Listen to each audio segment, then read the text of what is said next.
समस्त नमस्कार मु विनय स्वागत करुँच मो यूट्यूब चैनल पुणी गोटे नुआ भिडियो सांग केमती अच्छा समस्ते आशा करें समस्ते भलरे थे ईश्वर को आशीर्वाद सदा सर्वदा समस्त सहित रही था सांग मैंने आज मुझे सहित गोटे निरा लव स्टोरी सेयार करने जाऊँगी जहाँकि मु लाइफ रे मु फर्स्ट टाइम शुणुची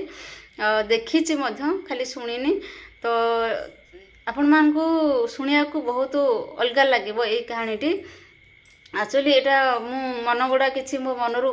भाविकी चिंतिकी आपण मान सहित सेयार करनी जहाँ वास्तव जीवन में घटी आजिका सोसाइटी रे एक्चुअली कथाटी बहुत पुराना माने 15-16 वर्ष बयस जो प्रेम कहानी आरंभ होता ताहा 60 वर्ष पाखापाखि 55-60 वर्ष से कहानीटी संपूर्ण होउची ताहा प्रेमटा सिंदूर रे परिणत होउची एते वर्षर जो गैप रही जो मिलनर पुणी विच्छेद रही पुणी वैवाहिक जीवन सांसारिक जीवन एमती अनेक सारा कथा रही पुणी पुनश प्रेमी जुगल एकाठी होती एमती अनेक सारा कथा अलग प्रकार रही तो निश्चिंत आपण मानकु बहुत किसी कथा शिखा मिल जिनस आपण मानकु कहबी संग माने तो चलतु आज से कथा वस्तुटी आरंभ करवा प्रेमिक प्रेमिका जुगल निज पाखापाखि गाँव तो प्रेमिक जनक घर तांकर बहुत गरीब आ प्रेमिका घर बहुत धनी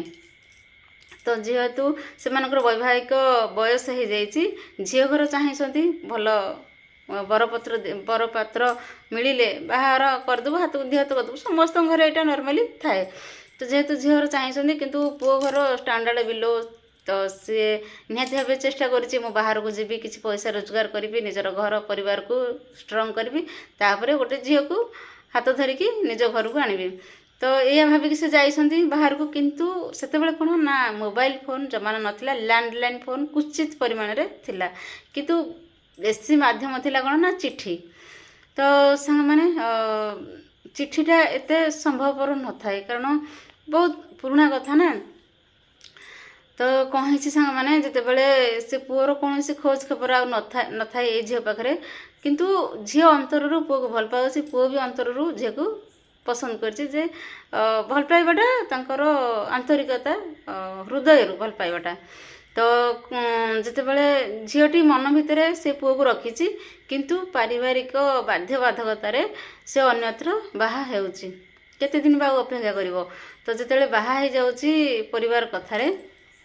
पुटी किसी वर्ष पर फेरुची फेरला पर देखुची झील ना अलग जगार बाहा जाइए तो पुटी निश्चिंत आउ ताकू अपेक्षा करिवो कि तार जैवन तार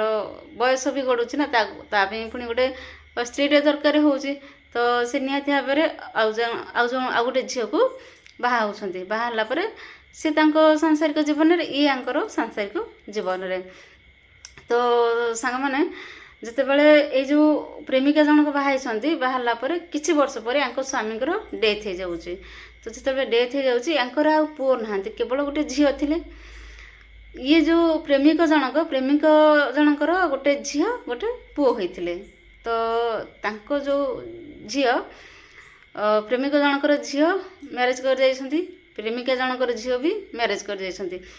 तांको झीलंकर गोटे झील आंको झीलंकर भी गोटे झील फाइनाली प्रेमिक जनक अजा हो गले प्रेमिका जनक आई हो जाइछंती किंतु प्रेमिका जनकर स्वामी डेथ कर जाइछंती तो डेथ कला परे झीलटी की बाहा दे देला परे जो तांको ससुर घर जे सब लोक तांको टिके टर्चर करछंती टर्चर कला परे से किछि अधिकांश समय निज बाप घरे आसिकी आश्रय नियंती जेहेतु बाप घरे बाप मां नाहंती सेतेबेले से बाप घर आ बाप घर बेसी रहे पर घर बेसी हो जाए तो सेठी भी तांको बहुत सारा कष्ट बहुत समस्या देखा मिली तो मिलला पर सी कोठी ना कोठी तांको भितरे से जो अनुताप रही कि दुख रही बहुत किसी कथा तांको भितर जो थाए सब जिनस से भाभी तो से भितर भगवान कोठी ना कोठी लीला तांकर लीला खेला सब तो से ऊपर श्रीहरि ही करू थांती तो सांग माने ये जो प्रेमिक जनक ये भी जो अजा हो जाइए भी स्त्री जे धीरे धीरे स्त्री गोटे बड़ डिजीज होती स्त्री भी डेथ हो जाऊँगी डेथ है ଇଏ କ'ଣ କରିଛନ୍ତି ଯେଉଁ ପ୍ରେମିକ ଜଣକ ତାଙ୍କ ଗାଁକୁ ଯାଇଛନ୍ତି ଗୋଟେ କାମରେ ଏମିତି ଯାଇଛନ୍ତି ହଠାତ୍ କିନା ୟାଙ୍କ ସହିତ ତାଙ୍କର ଦେଖା ହେଉଛି ଯେତେବେଳେ ଭେଟ ହେଇଯାଉଛି ଭେଟ ହେଲା ପରେ ଉଭୟଙ୍କୁ ଚିହ୍ନି ଯାଉଛନ୍ତି ତାପରେ ଦୁଇ ଜଣଙ୍କ ବିଷୟରେ ଜାଣିବାକୁ ପାଉଛନ୍ତି କଥା ହେଉଛନ୍ତି ହେଲା ପରେ ପ୍ରେମିକ ଜଣକ ଚାହିଁଛନ୍ତି କି ନାଇଁ ମୁଁ ପୁନଃ ବିବାହ କରିବି ବୟସ ପରିଣତ ବୟସ ହେଲା ପରେ ମଧ୍ୟ କାହିଁକି ନା ଯେତେବେଳେ ସ୍ତ୍ରୀଟି ୟାଙ୍କର ରିସେଣ୍ଟ ମାନେ ୟାଙ୍କ ସ୍ତ୍ରୀଟା ଡେଥ୍ ହେଇଛି ଝିଅ ବାହା ହେଇକି ଶାଶୁଘରକୁ ପଳେଇଛି ପୁଅ ବାହା ହେବା ପାଇଁ ଚାହୁଁନି କାରଣ ତାର କ୍ୟାରିୟର ଅଛି ମାନେ ଷ୍ଟଡି ସରିଯାଇଛି କିନ୍ତୁ ଜବ୍ ପାଇଁକି ସେ ଚାହୁଁଛି ଜବ୍ କରିବ କିଛି ବର୍ଷ ନିଜ ଲାଇଫକୁ ଏନ୍ଜୟ କରିବ ତାପରେ ବୈବାହିକ ତାପରେ ସେ ବାହା ହେଲା ପରେ ପୁଅ ଯେଉଁ ବୋହୂ ଆସିବ ସେ ଯେ ୟାଙ୍କର ସେବା କରିବ ୟାର କ'ଣ ଗ୍ୟାରେଣ୍ଟି ଅଛି ଆଜିକାଲିକା ବୋହୂ ସେବା କରିବା ଗୋଟେ ସ୍ତ୍ରୀ ଯାହା କରିବ ଗୋଟେ ବୋହୂ ସେ ସେବା କରିପାରିବ କି ମାନେ ସାଙ୍ଗମାନେ ଗୋଟେ ଯେତେବେଳେ ପୁରୁଷ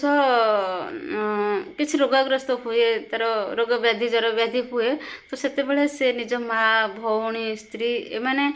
ଯେଉଁ ସ୍ନେହ ଶ୍ରଦ୍ଧା ଯେଉଁ ଭଲ ପାଇବା ଦେଇକି ସେବା କରିବେ ତ ଅନ୍ୟ ବାହାର ଲୋକ ସେଇ ଜିନିଷକୁ କେହି ଫିଲ୍ ସେଇଟା ନେବେନି